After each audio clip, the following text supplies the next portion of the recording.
The benefit to having this is most companies, not all of them, the government does, which is great, believe it or not, they match it. Right. So if I maximize my TSP or my thrift savings plan with the maximal amount of money I'm allowed to put in because of my age, they match it 6%. So what the wealthy families that successfully transfer wealth do well is that they talk about money. So families that discuss financial topics tend to maintain wealth across generations. So how do we equip our kids not just to receive wealth, but to grow it and pass it on? On average, the stock market return is 10%.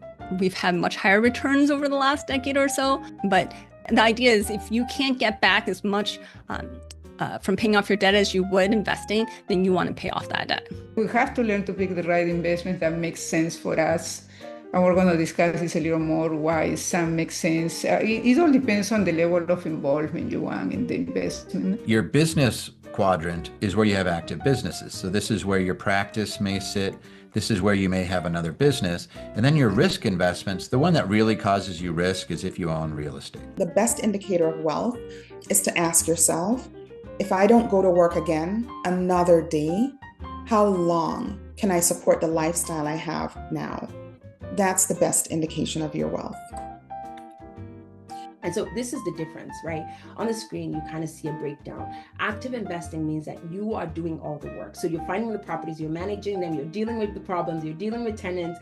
And if you have time and you're interested, great, do that. But a lot of us don't, a lot of physicians don't. And so when you think about passive investing, right, it's very simple. It means that you invest the capital, and then after you invest the capital, you then have professionals who are managing the property for you. The difference between a W-2 and a 1099 contractor is the way that the taxes are either coming out of your check or they are actually paying you as your own entity. So initially, you could start off as a sole proprietor, and for some individuals, you may actually have the forms filled out under your own personal Social Security number. So with that, let's really get into this.